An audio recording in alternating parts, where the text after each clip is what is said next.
The paper slid across the table and stopped an inch from my hand. I remember the sound it made more than the words that came with it. That soft, dry hiss of a document crossing 40 years of oak. My daughter had her hand flat on top of it, the way you'd hold down something you were afraid might get up and leave. "Dad," she said, and her voice was gentle, which was somehow worse. "We think it's time. You've become a lot to manage, a burden. Nobody's blaming you. It's just the house, the money, all of it. It should be handled by people who can handle it." Behind her, my son wouldn't look at me. He looked at his phone. I was 68 years old. I had built the company they were about to divide. I had signed the checks that paid for her wedding, and his second chance, and the roof over the room we were sitting in. And I said nothing. I let the silence stretch out until it filled the whole room, until Claire shifted in her chair, and Daniel's thumb went still on the screen. I have learned, over a long life, that silence makes guilty people talk, and guilty people always say more than they mean to. So I waited. I looked at the lamp. I looked at the 2 coffee cups. I looked at the paper an inch from my hand, and I did not touch it, because 29 years earlier, I had done one quiet thing that neither of them knew about. And in the morning, I wasn't going to cry. I was going to call my lawyer. Maybe you know this feeling. The moment the people you built your whole life for decide you're the thing standing in the way of theirs.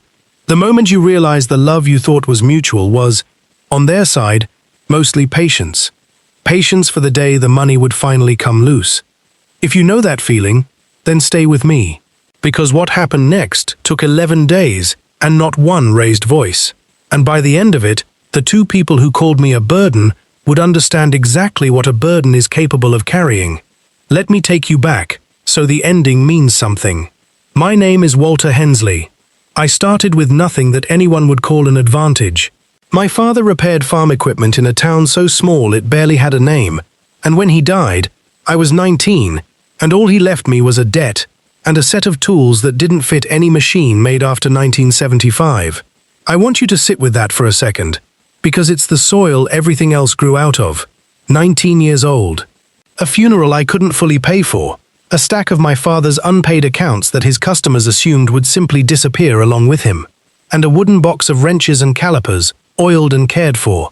Useless for the modern world, and precious to me, because his hands had worn the grips smooth. I could have walked away. Plenty of boys did in that town, in those years. They left for the cities and sent postcards and never came back. But I had my father's tools, and my father's stubbornness. And stubbornness, it turns out, is a kind of inheritance too. So I rented a corner of another man's garage, $12 a month, paid on Fridays, in cash, into a coffee can, and I fixed what people brought me. A seized pump, a cracked housing, a part that the manufacturer swore could only be replaced, never repaired. Which I repaired anyway because I couldn't afford to be wrong about it. Then I started fixing what people didn't even know how to bring me. I'd look at a machine that had defeated 3 other shops, and I'd see, the way my father saw, the one small thing everyone else had missed. There was a particular winter I think about often. I was 23, and a manufacturing plant 3 towns over had a machine go down. A big one, the kind that stops an entire assembly line and costs a fortune for every hour it sits dead. 2 larger repair companies had already looked at it and told them the part had to be shipped from overseas, 6 weeks minimum. The plant manager was a hard, tired man named Coleman who had heard, somehow, about the boy in the rented garage corner who fixed the unfixable. He called me as a last resort, the way people always found me in those years, as a last resort. I drove out in a truck that barely started. I looked at that machine for 3 hours without touching it, while Coleman stood behind me getting angrier and more certain he'd wasted his time. And then I saw it, the one small thing, the way my father would have seen it. A fatigue crack, hairline, in a place no one thought to look, because no one expected it to fail there.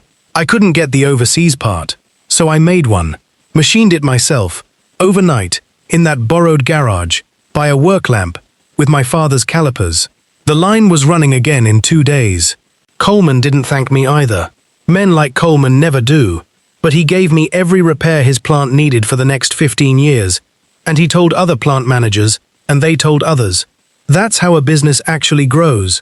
Not with a grand plan, One impossible machine at a time, fixed by a man willing to stay up all night getting it right. Word travels in a small town faster than money does. By the time I was 30, I had 6 employees and my own lease. By 40, I had a building with my name over the door, Hensley Precision, and 41 people who fed their families because I got up every single morning whether I wanted to or not. I want you to hear that number again because it comes back later. 41 families. My wife, Eleanor, kept a photograph of every one of them on the wall of my office. She started it as a joke, early on, when there were only 4, pinned up crooked, with a handwritten label under each face. But she kept adding to it as we grew, and somewhere along the way it stopped being a joke. She called it my wall of reasons. Reasons to keep the doors open on the bad months. Reasons to sign the personal guarantee on the loan when the bank got nervous in '09 and wanted a name they could ruin if things went wrong.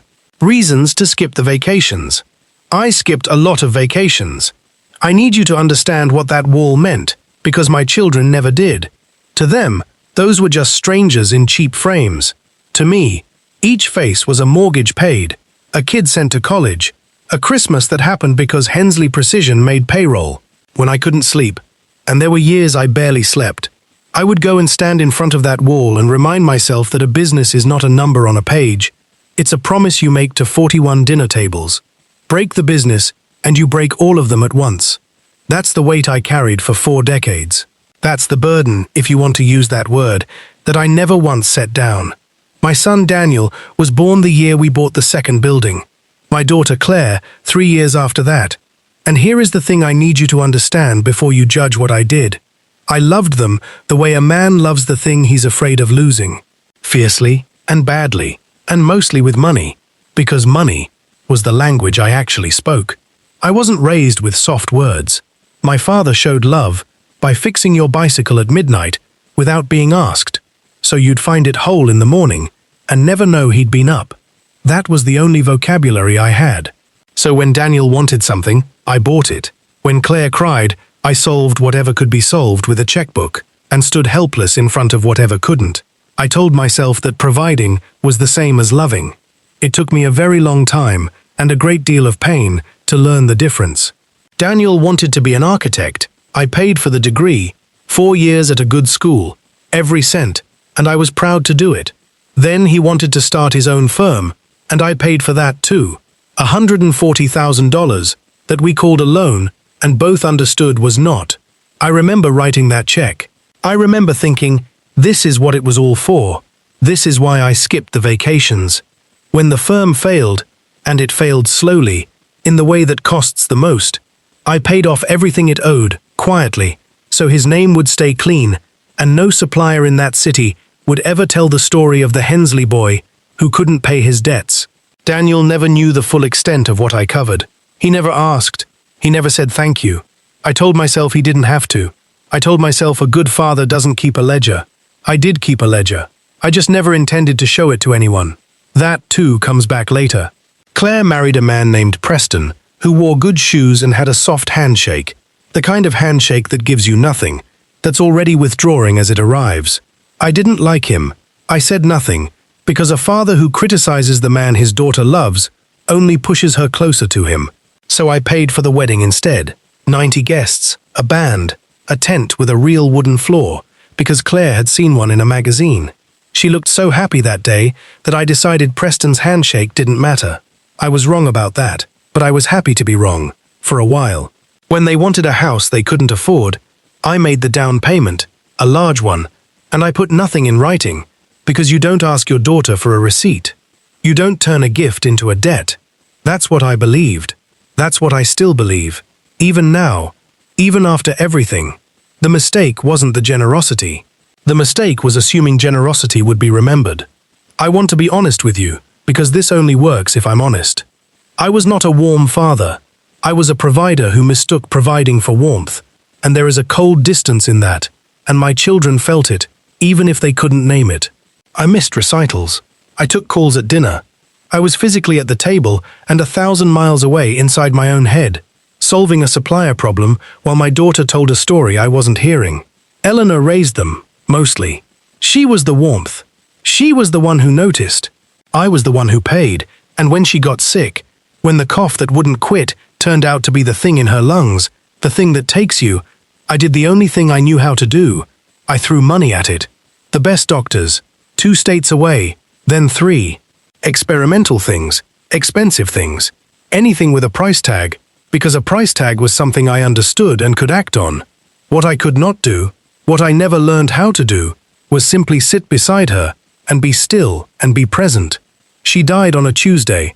I was in a supplier meeting in another state, closing a contract, telling myself I was doing it for them, for her, for the wall of reasons.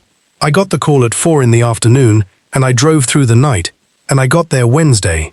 1 day too late for the woman who had been the warmth of my whole life. I have paid for that Wednesday every day since.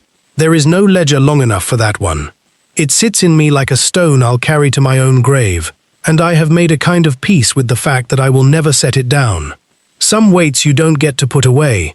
You just learn to walk with them. After Eleanor, the house got very quiet, and my children got very busy. That's not a complaint. That's just the arithmetic of grief. Everyone does it differently, and mine looked like working even harder, and theirs looked like distance. Daniel buried himself in the wreckage of his career. Claire built a life with Preston that had less and less room in it for a father who didn't know how to talk about feelings. I understood it. I even forgave it. Grief makes strangers of families more often than people admit. But here is the weapon I'm planting, and I need you to remember it, because it's the whole story. 29 years ago, back when Hensley Precision first started making real money, the kind of money that changes what a family can be, and what a family can become, my lawyer, an old, careful man named Arthur Boyd, sat me down in his office and said something I didn't understand at the time. He said, "Walter, a man builds 2 things in his life, the thing everyone can see, and the thing only he can see. Make sure the second one is bigger." I remember, I laughed and asked him what on earth that meant, and he didn't laugh back. He just looked at me over his glasses and said, "You'll know when it's time.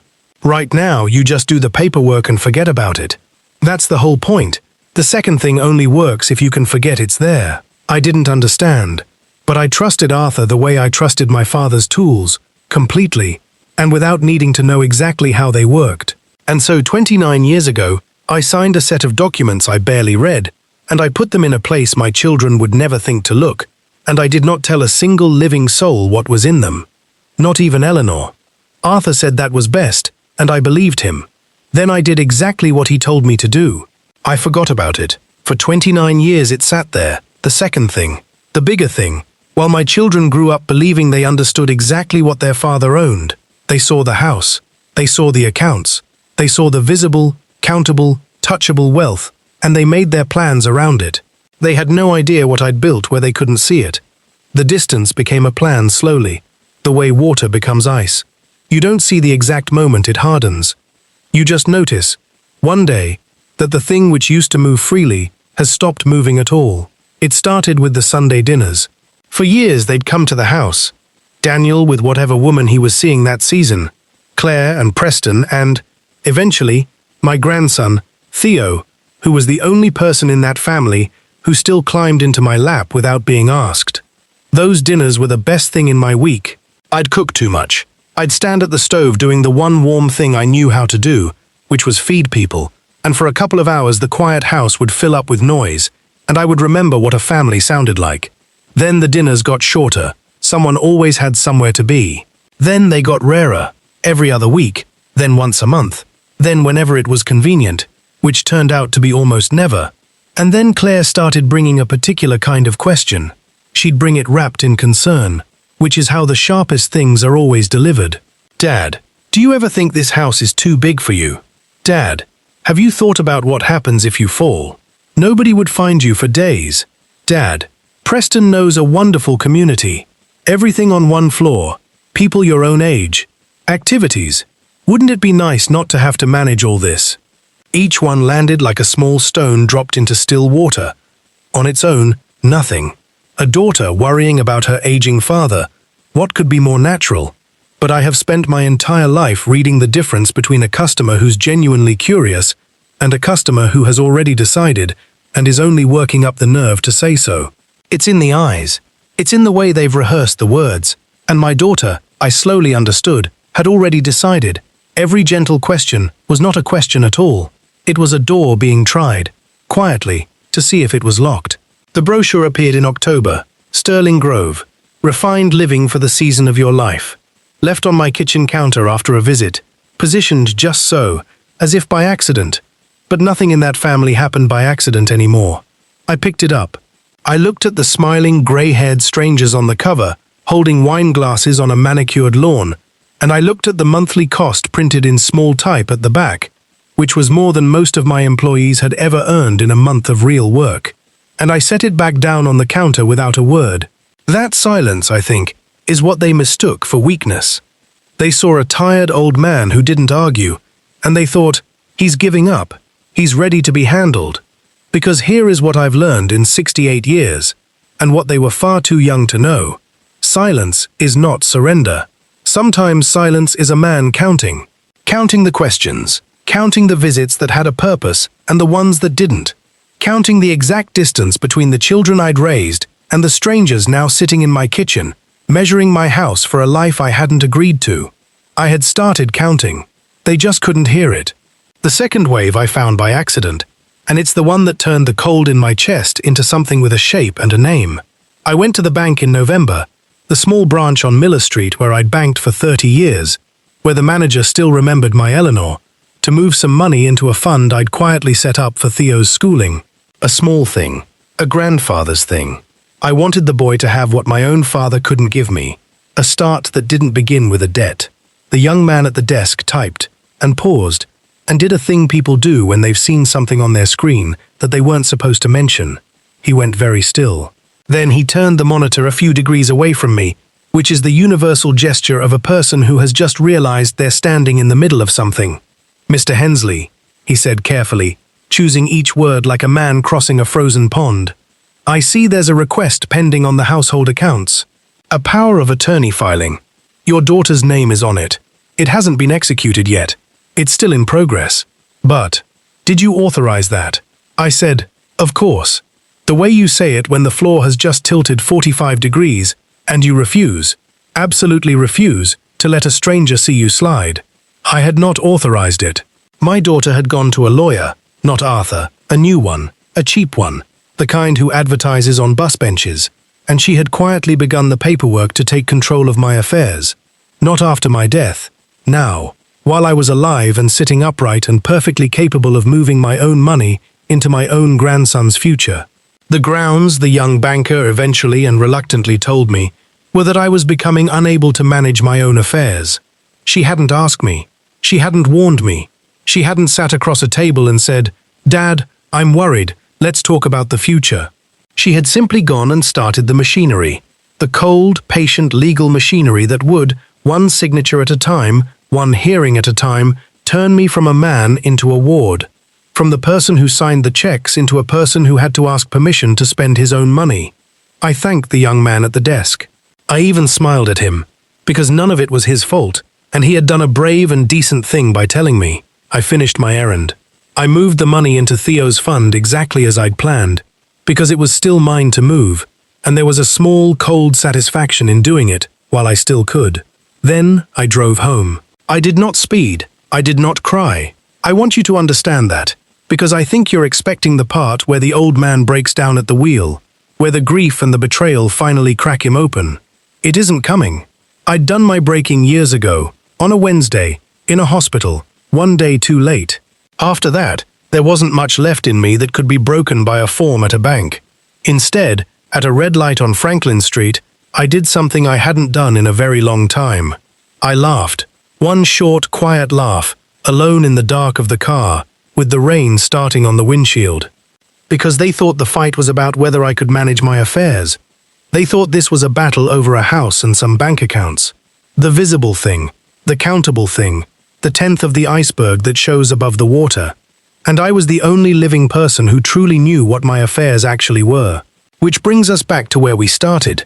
The dinner. The paper sliding across the table. The word, burden. They'd chosen a Thursday. Both of them, together, in the same room at the same time, which they hadn't managed in over a year, and that alone told me it was coordinated, planned, agreed upon in phone calls I wasn't part of. Claire had come early and made coffee in my own kitchen, using my own machine, moving through my house with the easy authority of someone who has already decided it will soon be hers to arrange.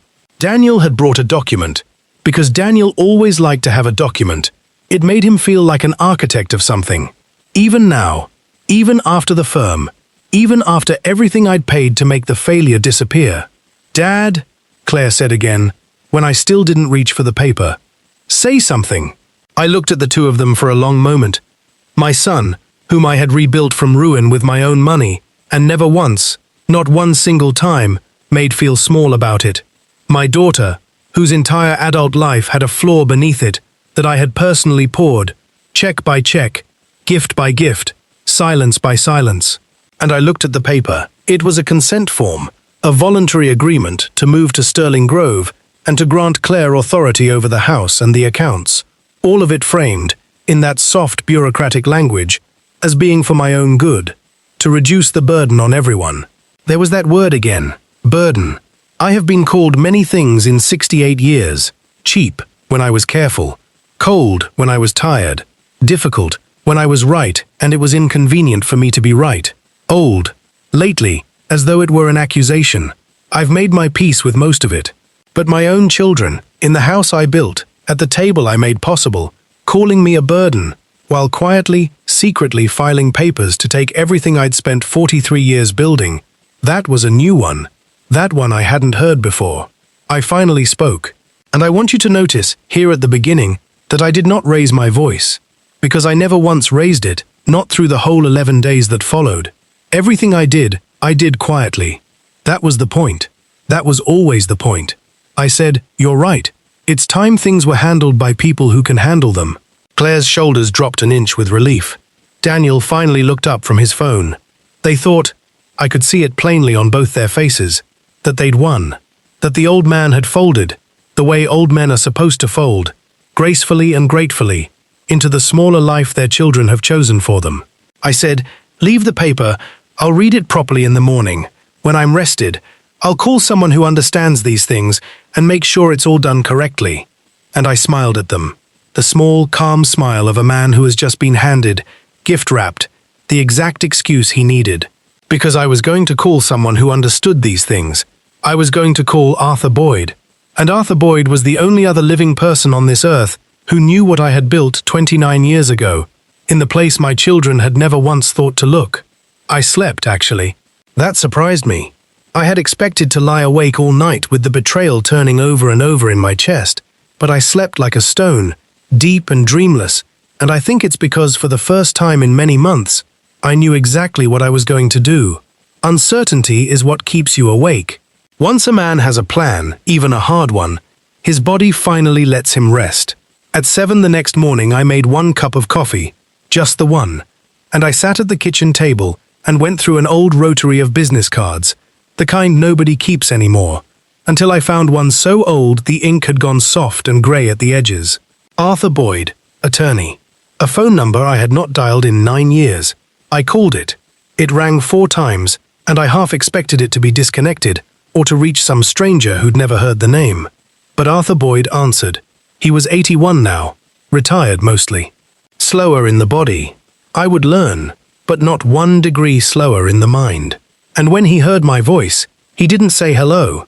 There was a pause, and then he said, quietly, as though he'd been waiting 9 years for exactly this call, "Walter, is it finally time for the second thing? The thing only I could see, the thing he'd told me, 29 years ago, to make bigger." I said, "It's time, Arthur." He said, "Then come to my office at 10. Bring nothing. You already gave me everything you needed to, 29 years ago. All that's left now is to remember what you own." Before I left the house, I stood in front of that wall one more time, the wall of reasons. 41 photographs, some of them yellowed now, some of the faces long retired or passed on, their children grown, their grandchildren working jobs that existed because a young man with his dead father's tools decided not to walk away. My children thought my life's work was a house and some bank accounts they could take with a form and a soft voice.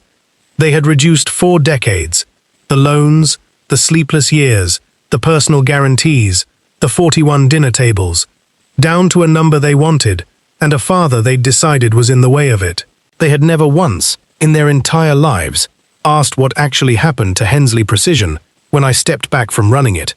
They assumed it had simply continued, the way you assume the sun will come up, the way you assume the floor will hold your weight. It had never occurred to either of them to be curious about the thing that fed them their whole lives, only about the amount it might one day be worth to them. And that lack of curiosity, that was about to cost them everything. I picked up my keys. I drove to Arthur's office through the grey morning light, not fast, hands steady on the wheel. And when I sat down across from him at 10 o'clock, in a small office that smelled of old paper and cold coffee, the most honest room I'd been inside in more than a year, he didn't waste any time. He slid a folder across the desk toward me, thick, soft-cornered, 29 years old, and it stopped an inch from my hand. Exactly, precisely, the way Claire's consent form had stopped 2 nights before. I noticed that. Life has a strange sense of symmetry when you finally slow down enough to watch it work. "Do you remember what this is?" Arthur asked. I did, but he told me anyway. For the record, out loud, the way careful men do when something important is about to happen. 29 years ago, when Hensley Precision first began throwing off more money than one family could reasonably spend, Arthur had warned me about exactly this day. Not this specific family, he couldn't have known which of my loved ones it would be, but this kind of day.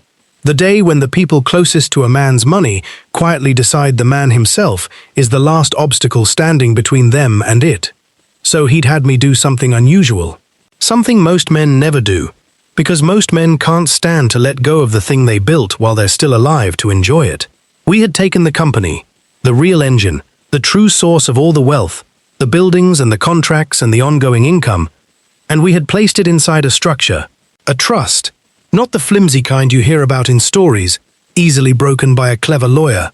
A living, ironclad thing, with rules I had written myself, in my own words, when my mind was at its sharpest, and my heart wasn't clouded by any single person I was trying to protect or punish. And here is the part my children never knew. Here is the whole secret of it. The house they wanted to take was mine, yes. The bank accounts they'd filed their quiet papers over, mine, yes, technically, on paper. But those were the small thing, the visible thing, the thing everyone could see and count and covet.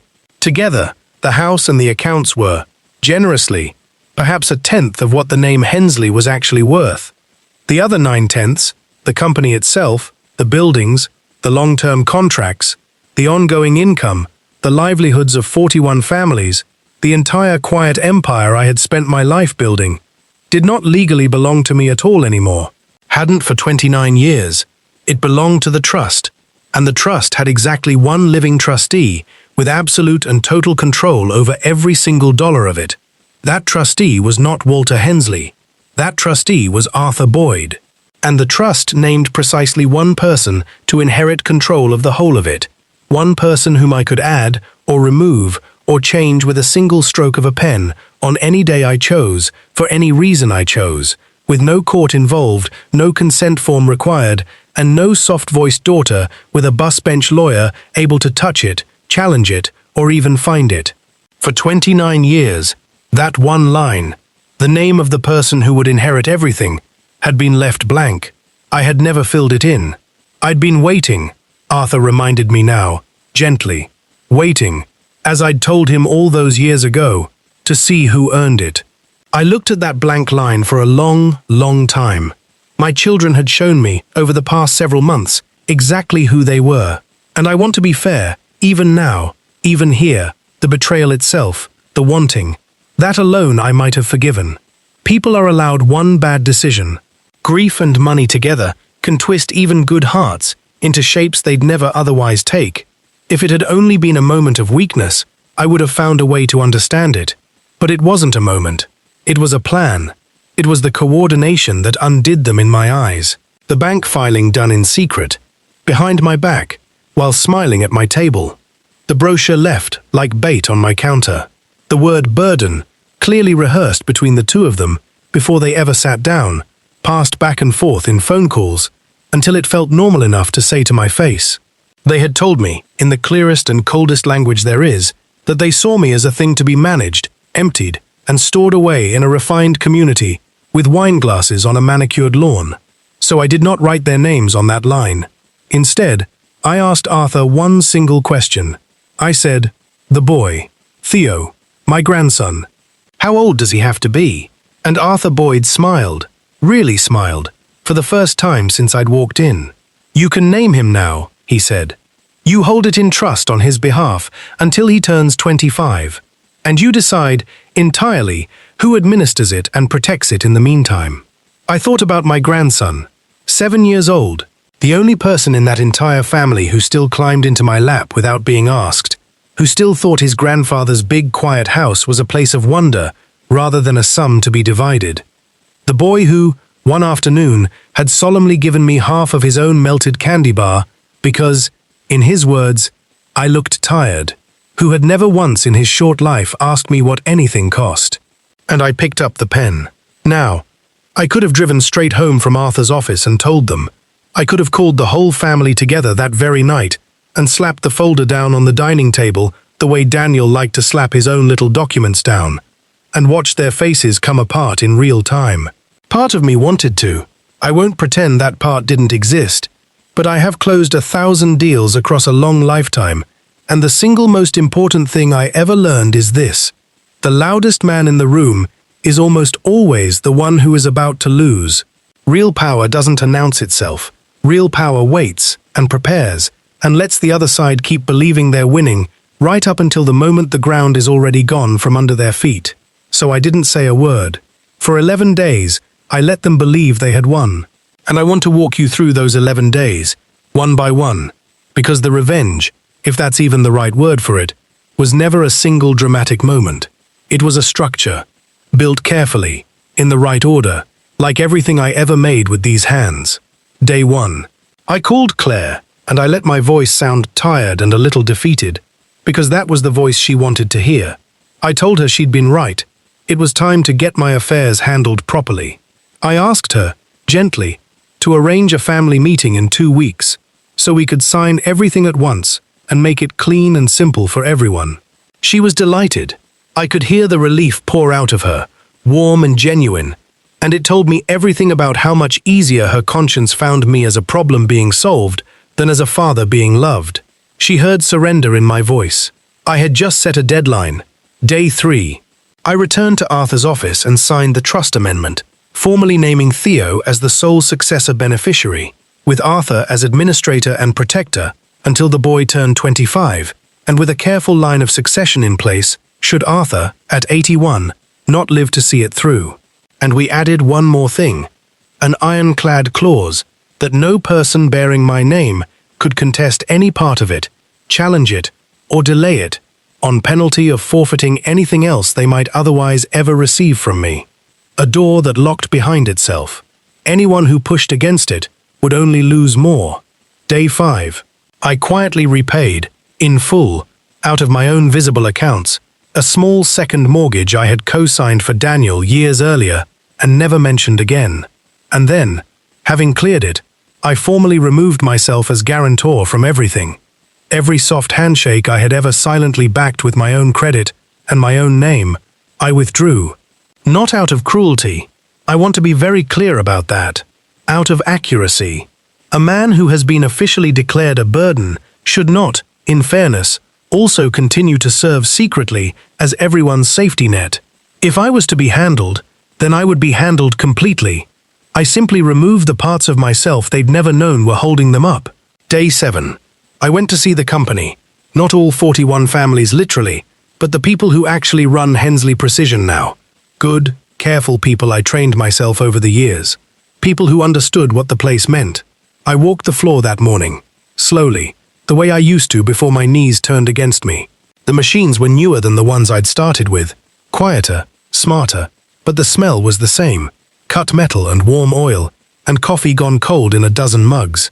A young woman I'd hired 8 years earlier, who now ran an entire division, saw me come in and stopped what she was doing and simply said, "Mr. Hensley, it's good to see you on the floor." She had no idea what was happening in my family. She only knew that the man who'd given her a chance when no one else would had come to stand among the machines again, and she was glad. That was worth more to me, that morning, than the entire estate my children were fighting over. I sat down with the people who direct the place now, and I made certain that the trust's protections around their jobs and their futures were absolutely airtight, because I knew that once this became a fight, and it would become a fight, my children's lawyers would go hunting for anything at all that they might seize or freeze or challenge. So I made sure that the one thing they would inevitably reach for was the exact thing that could never, under any circumstances, be theirs to touch. 41 families. I had carried them for 4 decades. I was not about to let 2 people who'd called me a burden put a single one of those dinner tables at risk. Day 9. I updated my will.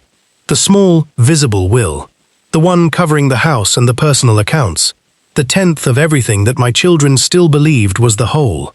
I left the house too, into Theo's trust, to be held and cared for until he was grown.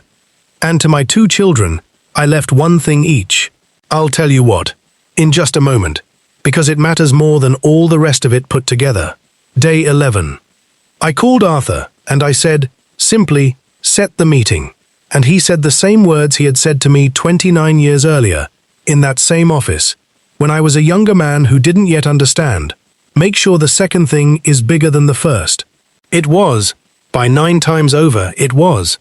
That night, the night before the meeting, I ironed a shirt. I don't fully know why I remember that, of all things. A small domestic act, alone in a quiet house, that no one would ever see. But I think a part of me wanted to be dignified, even in a moment nobody was watching. Eleanor used to say you could tell everything true about a man by how he behaved when he was certain no one could see him. Whether he cut the corner, whether he kept the promise anyway, whether he ironed the shirt. I ironed the shirt. I hope, wherever she is, whatever comes after all of this, she was watching that night. I think she would have understood exactly what I was about to do, and why, and I hope, she would have been proud of the quiet of it. The meeting was held in Arthur's conference room. I chose that deliberately. Not my house. The house was a stage they had already decided they controlled, where they moved with the confidence of new owners. This was neutral ground, and neutral ground always favors the man who came the most prepared. They arrived expecting a signing ceremony. Claire had brought her cheap lawyer, the bus bench man, who kept checking his watch as though he had somewhere better to be. Daniel had brought a document, of course, held against his chest like a small shield. Preston had brought his good shoes and his soft handshake, and the faint, poorly hidden look of a man already spending money that wasn't yet his. Claire began, warm and managerial, exactly as she'd been for months. Dad, thank you for being so reasonable about all this. We really do appreciate it. We've got the Sterling Grove agreement here and the power of attorney paperwork, and if we can just... And Arthur cut her off. Gently, the way a surgeon is gentle, precise, unhurried, and completely in control of the room. Before anything at all is signed today, Arthur said, Mr. Hensley has asked me to explain the current structure of his estate, so that everyone at this table is signing with full and complete information. I'm quite sure you'd all agree that's important. No one would want to sign something today without understanding exactly what it does and doesn't affect. Claire's lawyer nodded, because what else can a man do when it's put that way? And so Arthur Boyd, in the flat, patient, unbothered voice of a man reading aloud a weather report, began to explain the trust. I watched it land on them, in order, and I will remember that sequence for the rest of my days on this earth. Preston understood first. Of course he did. He'd done the arithmetic faster than the others, because to Preston, it had only ever been arithmetic, from the very beginning, from the wedding I paid for onward. I watched his soft handshake of a face go completely still against the polished conference table as the numbers rearranged themselves in his head, and the total he'd been quietly counting on for years dropped to a fraction of itself. Daniel understood second. He looked up from his document, from his phone, from whatever screen he always hid behind, and he looked up for what turned out to be the last time that entire day. And something in his face, that particular entitlement I had personally funded his entire life, that quiet certainty that his father's money would always be there to catch him, it simply switched off, like a lamp at the end of the night. There, and then not there. Claire understood last of all, because Claire had believed the most, had needed to believe it the most, had built her whole plan on the certainty of it. "That's not," she started. "You can't just, the house, we have papers, we have a valuation, You have papers over the house," Arthur agreed pleasantly, folding his hands. "And the house is a lovely property, worth, generously appraised, perhaps 1/10 of the total estate. The other 9/10 has belonged to a trust for 29 years. It was never your father's to give away, and it is not his to take away. It is simply held, and protected, and directed, and I'm afraid it is entirely unreachable by any power of attorney over your father's personal affairs. Because it is not your father's personal affair. It hasn't been, for a very long time. It is Theo's." The room went very, very quiet. It was the exact kind of quiet I had been living inside for months. The quiet of the shortened dinners, and the unanswered questions, and the brochure left on the counter. The quiet of a father, slowly discovering he'd been reduced to a sum. Now, at last, they got to sit inside that same quiet, all three of them, and feel exactly how much room there is in it to understand what you've lost. Then I spoke, for nearly the first time that day, and I did not raise my voice, because I never once did, through the whole of it. I said, "You called me a burden, in my own house, at my own table, while filing papers, behind my back, to take what I spent 43 years building. So I did what I have always done, my entire life. I handled it. And I made very sure it went to someone who can handle it." I let that sit for a moment. "Those were your words," I said. "Not mine. Someone who can handle it." I only agreed with you. Then I slid 2 small envelopes across the table. One toward Claire, one toward Daniel. "You each get one thing," I said quietly. "Claire, inside your envelope is the deed to the plot at the cemetery. The one right beside your mother's. It's paid for, in full. It's yours, and it always will be. Because whatever else is true between us now, and a great deal is true, you are still her daughter, and she would want you near her at the end. That is the last thing I will ever give you. And I gave it with love, which, I'd point out, is a good deal more than I received across this table on Thursday." Claire made a sound I won't try to describe to you. Some sounds belong only to the people who make them. "Daniel," I went on, turning to my son, "inside yours is a full and complete accounting. Every dollar I ever spent on you, across your whole life, the architecture degree, the firm, the 140,000 we both called a loan, the debts I quietly paid off, in the dark, so your name would stay clean in a city that would otherwise have told a very different story about you. I'm not asking for a cent of it back. I never was. I only wanted you to hold, once, in your own 2 hands, the number you never once said thank you for. Read it, or don't. Burn it, if you like. It's yours now." And then I stood up. I buttoned the shirt I had ironed the night before, and I said the only thing there was left to say. I did not gloat. I need you to know that, because gloating is what small men do when they happen to win by accident. I did not win by accident. I won because 29 years ago, a careful old man told me to build a second thing, a bigger thing, in a place no one else could see, and because, for once in my life, I listened, and I trusted, and I was patient enough to forget it was even there until the exact moment I needed it. I looked at my 2 grown children, the ones I had loved so badly, and so completely, in the only language I had ever been taught to speak, and I felt something I truly had not expected to feel. I felt sorry for them, not sorry enough to change a single signature, not sorry enough to undo one line of what I'd done, but sorry, genuinely, in the deep place under the anger, because they had spent so many years, so much energy, so much quiet scheming, counting up what I was worth, and in all that counting, they had never once bothered to find out who I actually was, and now they never would. That was the real price they paid at that table, not the money. The money was never truly the point, for me or, in the end, for them.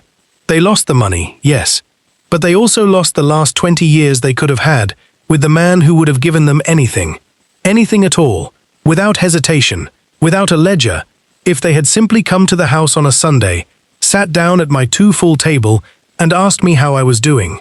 Instead of how much longer I intended to remain a problem, I have thought about that a great deal, in the quiet months since, about how little it would have taken. Not the grand gestures I'd spent my life mistaking for love, not the checks, not the degrees, not the down payments. Just presence. Just one child, one Sunday, staying an hour longer than they had to, asking a question they didn't already know the answer to. If either of them had done that, even once, in those last years, I might have written a different name on that blank line. I want to be honest about that, because it's the hardest part to say out loud. The trust was never a trap I set for them. It was a door I left open for 29 years, waiting to see who would walk through it as a person, instead of arriving as a creditor. They chose. And a man is allowed to answer the choices other people make about him. That's not revenge. That's just the arithmetic finally balancing, after decades of running only one direction. Here is how it ended, since I know you'll want to know. Stories should be finished properly. Claire tried to contest it. Of course she did. Her busbench lawyer lasted about a week against Arthur Boyd, before Arthur, with great patience, explained the forfeiture clause to him in small words. That pushing any further would cost Claire the two other modest things still coming to her, and gain her nothing at all. And Claire, who had children of her own to think about, and a life that couldn't afford to lose more than it already had, finally went quiet. The last door closed. Daniel never called me again. Not once. I heard, some months later, through the long grapevine that runs through any town, that he had sold the good shoes and a few other things besides. That's probably an unkind detail for me to have held on to. I enjoyed it, just a little anyway. I'm not a saint. I never claimed to be. I'm only a man who, at the very end, kept a promise to a wall of photographs. And Theo still doesn't know anything about it. He's 7 years old. What he knows is that his grandfather has a big, quiet house, and a whole wall of pictures of people whose names he is slowly learning, one at a time, on the Sundays he still comes to visit, because his mother, whatever else has happened, has not stopped bringing him, and I have not stopped cooking too much. When he turns 25, Arthur, or whoever Arthur has entrusted the duty to by then, since even careful men don't live forever, will sit that young man down and explain to him that a company, and 41 families, and every single dollar of a long life's work were kept safe and whole for him, kept by a grandfather who was called a burden, and who answered not with anger and not with tears, but by making absolutely certain that the one small boy who had once given him half a melted candy bar would never, ever have to build his entire life up from nothing, the way that grandfather once had to, at 19, with a box of tools that fit no modern machine and a debt he didn't ask for. That is the second thing. The bigger thing. The thing only I could see. Arthur was right, all those years ago. I made it bigger. They called me a burden. So I set down every last thing I had been carrying. The house, the accounts, the guarantees, the co-signed loans, the secret safety nets, the whole invisible weight of two grown children who had only ever seen a number where their father was standing. And I handed all of it, every ounce, to the one single person in this world who had never once asked me what it cost. And for the first time in 43 years, my hands were completely empty, and I was finally, and fully, and forever free. That was the day my children learned what I'd built where they couldn't see it. But there was one more person sitting at that table on Thursday who I haven't told you about yet.